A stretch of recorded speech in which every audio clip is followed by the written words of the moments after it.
नमस्कार, आप देख रहे हैं इंडिया और मैं हूं पंकज सिंह गौर। मैं हूं जयंत श्रीवास्तव। मैं उदय प्रकाश हूं। तो अपने दर्शकों को बता दें कि एक बार फिर पंचायत में आरक्षण को लेकर अहम जानकारी देने के लिए हमारा पैनल यानी आई इंडिया का ये जो एक्सपर्ट हैं ये लोग बैठ चुके हैं और आपको अब बताएंगे कि जो हाई कोर्ट ने आज आदेश दिया है सरकार को, उसके बाद लोगों में इस बात को लेकर कौतूहल मच गया है कि अब क्या होगा। गांव में सरकार बनाने को लेकर एक बार कई लोगों ने चुनाव लड़ने की जो तैयारियां की थी उनका क्या होगा, और जो लोग निराश हो चुके थे कि अब वो नहीं लड़ सकेंगे उनमें भी उम्मीद जग गई है कि उन्हें शायद फिर मौका मिल जाए, क्योंकि सब कुछ निर्भरता आरक्षण व्यवस्था पर, और वो आरक्षण व्यवस्था जो लागू की गई थी उसको हाई कोर्ट ने एक समान खारिज कर दिया।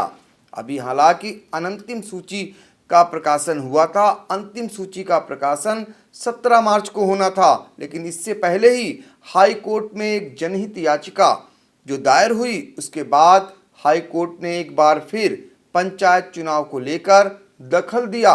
आपको बता दें कि पूर्व में भी जनहित याचिका के बाद राज्य सरकार को हाई कोर्ट ने एक निर्धारित समय में चुनाव कराने की समय सीमा भी तय कर दी थी। उसी के अनुरूप आरक्षण प्रक्रिया और चुनाव की प्रक्रिया शुरू हुई थी, लेकिन जो आरक्षण की प्रक्रिया को लेकर के योगी सरकार ने एक नया शासनादेश बनाया और चक्रानुक्रम से आरक्षण व्यवस्था लागू की।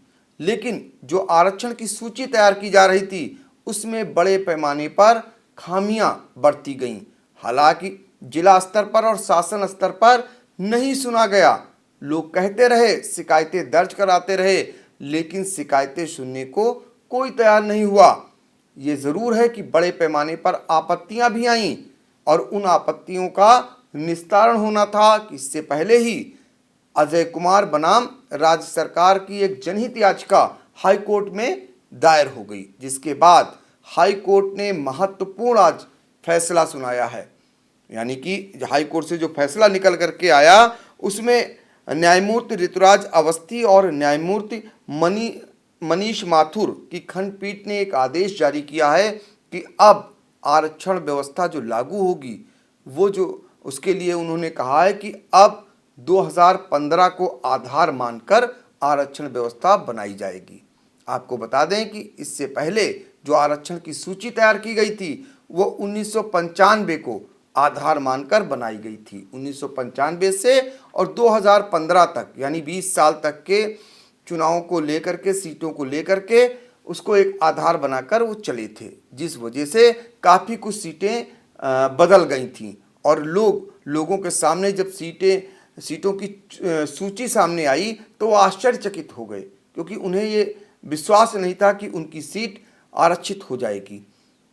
वो एक समान उनके अंदर से ये विश्वास खत्म हो चुका था कि उन्हें भी मौका मिलेगा, लेकिन हाई कोर्ट ने फिर एक बार उम्मीद जगा दी।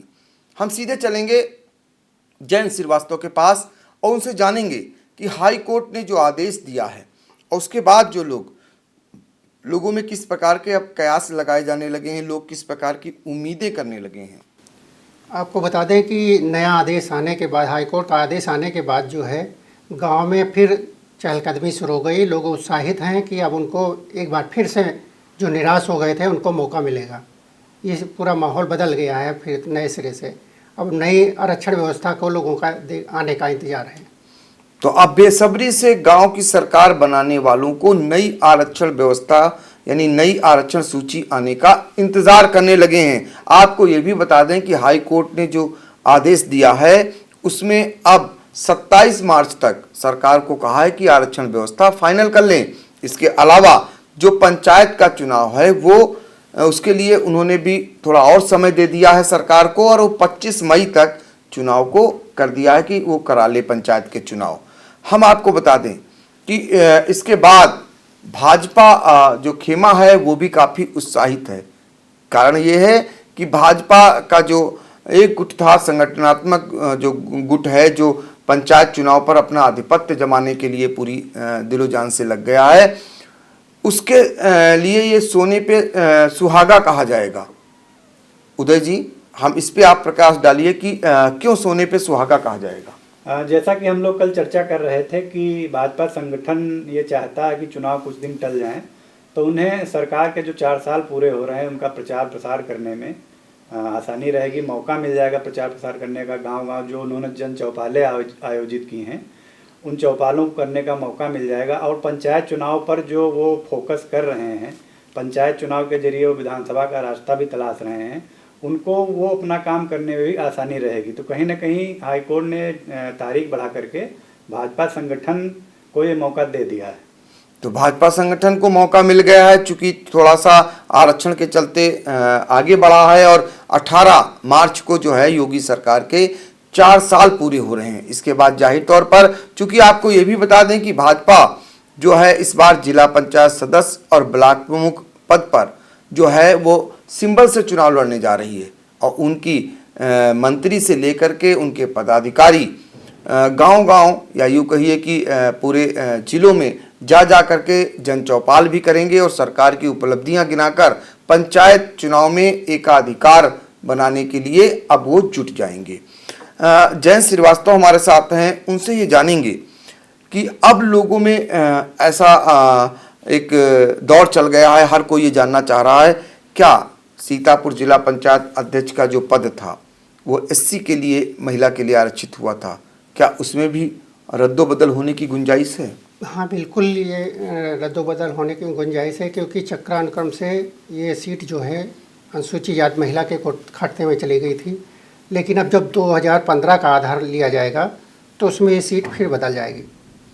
तो ये बड़ी खबर है आई इंडिया पर कि जिला पंचायत अध्यक्ष पद जो अनुसूचित जाति महिला के लिए आरक्षित किया था वो भी बदल सकता है, ऐसी गुंजाइश है, ऐसी प्रबल संभावनाएं जताई हैं जयंत श्रीवास्तव ने। आपको बता दें कि जिला पंचायत अध्यक्ष पद इस बार सामान्य कोटे में जाने की ज्यादा संभावनाएं जताई गई थी, लेकिन जो चक्रानुक्रम व्यवस्था लागू हुई थी उसके बाद ये एससी महिला के लिए आरक्षित हो गया था, जिस कारण जो भाजपा के बड़े बड़े धुरंधर नेता थे जिनकी इस पर नजरें गड़ी हुई थी, वो उन लोगों के अरमानों पर पानी फिर गया था। लेकिन अब एक बार फिर उनमें उम्मीद जग गई है। यह भी आपको बता दें कि जो सीतापुर में ब्लॉक प्रमुख के 19 पद हैं, यहाँ पर भी बहुत सारे लोग बहुत जो बरसों से ब्लॉक प्रमुख पद पर कब्जा जमाए हुए थे, आरक्षण व्यवस्था के चलते वो बाहर हो गए थे। लेकिन जो चक्रानुक्रम व्यवस्था लागू हुई उसमें कुछ ऐसे भी ब्लॉक प्रमुख रहे जिन्हें फिर से मौका मिल गया था और ये बात किसी को हजम नहीं हो रही थी। कारण क्या था, जो पूर्व में सीट थी वही सीट इस बार भी रही। उदाहरण के तौर पर आपको बताएं कि 20वां जो ब्लॉक प्रमुख की सीट थी वो पिछले चुनाव में भी सामान्य थी, इस बार भी सामान्य रही। इसी क्रम में पिसावा ब्लॉक प्रमुख की सीट और एलिया ब्लॉक प्रमुख की सीट, ये दोनों सामान्य थी पिछले चुनाव में, इस बार भी सामान्य रही। तो इस वजह से अब जो नई आरक्षण व्यवस्था लागू होगी इसमें ये सीटें बदल सकती हैं, ऐसी प्रबल संभावनाएं हैं। उदय से हम जानेंगे कि क्या लगता है आपको, जिला पंचायत सदस्य पद के जो 79 पद हैं और प्रधान के जो 1599 पद हैं, इनमें भी आरक्षण में काफी कुछ बदलाव होगा? देखिए, हम दर्शकों को बताना चाहेंगे कि आरक्षण में जहाँ तक हमारा अनुमान है कि बहुत बड़ा बदलाव नहीं होगा, क्योंकि जो आरक्षण अंतिम सूची जारी हुई थी उसमें हमको लग रहा 80 से 85% सीटें बदल गई थी। जहाँ पिछली बार सामान्य थी वहाँ एससी कोटे में चली गई, या जो दूसरी सीटें थी वो भी बदल चुकी थी। हाँ, उन सीटों में बदलाव हो सकता है जो सीटें रिपीट हुई हैं, जैसे 2015 में भी कुछ सीटें सामान्य थीं, इस बार भी सामान्य आ गई, या 2015 में एससी थी फिर एससी हो गई। जो सीटें रिपीट हुई वहाँ तो बदलाव होने की पूरी गुंजाइश है, लेकिन अधिकतर सीटें बदल गई हैं तो कोई बहुत बड़ा फेरबदल होने की संभावना नजर नहीं आ रही। तो अधिकतर सीटें बदल गई हैं, इसलिए बहुत बड़ा फेरबदल नहीं होगा, ये बात हमें उदय प्रकाश सिंह ने बताई। कारण क्या है? उसका कारण सीधे तौर पर यह है कि चूंकि चक्रानुक्रम से जो आरक्षण व्यवस्था लागू हुई थी वो काफी कुछ सीटें बदल दी गई थी, तो लिहाजा जो चक्रानुक्रम से फिर से लागू होगा उसका मूल आधार यही होगा जो पिछली बार सीट रही थी वो सीट नहीं रहनी है, तो लिहाजा वो सीट जरूर बदलेगी और वो पूर्व में भी काफ़ी कुछ सीटें बदली जा चुकी हैं। ऐसे में हाँ, वो सीटों पर जरूर बदली जाएंगी जो पिछली बार भी सामान्य थी, इस बार भी सामान्य है, या पिछली बार भी एससी सीट थी और इस बार भी एससी सीट है, या यही लागू होगा पिछड़ी जाति वर्ग के लिए। तो जाहिर तौर पर है कि अब हर एक की नज़र इस बात को लेकर के अटकी हुई है कि क्या उनके गांव की सीट बदल जाएगी, उनके पद की सीट बदल जाएगी। और इसका अभी चूंकि स्पष्ट शासनादेश शासन से नहीं आया है, लिहाजा अधिकारी जो गाइडलाइन है, जो हाईकोर्ट ने आज कहा है, उसको वो अध्ययन करने में जुटे हुए हैं। क्योंकि हाईकोर्ट ने सरकार को निर्देश दिया है, अब सरकार जो है पंचायती राज व्यवस्था, पंचायती राज विभाग को निर्देश देगी और पंचायती राज विभाग की ओर से इसका बाकायदा एक शासनादेश जारी होगा और वो शासनादेश जब विभागों को आएगा, जिलों में जाएगा, उसी के अकॉर्डिंग में आरक्षण व्यवस्था बनाई जाएगी। अब ज़्यादा इस पे माथापच्ची विभाग के सामने नहीं रहेगी, क्योंकि पहले से ही सब कुछ बना बनाया रखा हुआ है, इधर का उधर, उधर का इधर करना रहेगा। लेकिन चूंकि हाईकोर्ट के निर्देश के बाद एक अप्रत्याशित एक जैसा निर्णय आया है, इसके बाद से गांव-गांव में एक अजीब सा माहौल लोगों में है। जो लोग लड़ने की तैयारी कर रहे थे उनमें निराशा घर कर गई और जो लोग बाहर हो गए थे, उम्मीद छोड़ चुके थे, उनमें फिर से उम्मीद जग गई। तो जाहिर तौर पर गांव की चहलकदमी बढ़ गई है और अब लोगों की निगाहें इस बात को लेकर है कि कहीं उनका भी मौका आ सकता है। जयंत श्रीवास्तव, आखिर में ये जानेंगे कि पूरा कार्यक्रम क्या है और क्या लगता है आपको कि जो अब की से आरक्षण व्यवस्था लागू होगी तो अब की से जो विभाग है, सरकार है, ये फूंक फूंक के कदम रखेगी? हाँ बिल्कुल, ये फूंक फूंक के कदम रखेगी, क्योंकि 2 बार ये हाई कोर्ट उस पर दखल दे चुका है। इस वजह से फूंक फूंक के कदम रखना उनका लाजमी भी है। लेकिन अब ये कार्यक्रम जो है 27 मार्च तक उनको संशोधित सूची जारी करनी है, ये आरक्षण में, इसीलिए वो उनका शासनादेश जारी हो रहा है। अब ये 25 मई तक उनको चुनाव कराने हैं किसी भी कीमत में, हर हालत में। तो एक बार फिर अपने दर्शकों को बता दें कि हाई कोर्ट के निर्णय के बाद अब राज्य सरकार को हर हाल में 27 मार्च तक पंचायत चुनाव के विभिन्न पदों के लिए आरक्षण की जो सूची है उसको फाइनल कर देनी है और 25 मई तक चुनाव करा लेने हैं। ऐसे में सबसे बड़ी दिक्कत प्रशासन के सामने आएगी, क्योंकि इसी बीच होली जैसा त्यौहार है और उसके बाद एशिया की सबसे बड़ी जो परीक्षाएं हैं यूपी बोर्ड की, वो भी उन्हें करानी है। तो जाहिर तौर पर अब उनके सामने और भी चुनौती खड़ी हो गई है, क्योंकि अब विवाद भी बढ़ेगा, क्योंकि जिनको मौका नहीं मिलेगा और जो लड़ने की तैयारी कर रहे थे वो बाहर हो जाएंगे, तो एक विवाद जैसा माहौल भी गांव-गांव बनने की ज़्यादा संभावनाएं बढ़ गई हैं। फिलहाल लोग अभी यही कयास लगा रहे हैं कि शायद उनका नंबर आ जाए और हर एक व्यक्ति की निगाहें आरक्षण की सूची पर लग गई हैं कि कैसे जल्दी उनको सूची मिले और कैसे उन्हें ये पता चले कि उनके गांव की सीट, उनके प्रधान की सीट, उनके बीडीसी की सीट या उनके जिला पंचायत सदस्य, ब्लॉक प्रमुख की सीट किस वर्ग के लिए आरक्षित हो रही है। फिलहाल जैसे ही जानकारी हमें मिलेगी, सबसे पहले विश्वसनीय ढंग से आई इंडिया आपको पहुंचाएगा। फिलहाल पंचायत चुनाव से जुड़ी हुई हर एक खबर को देखने के लिए आई इंडिया देखते रहें। धन्यवाद।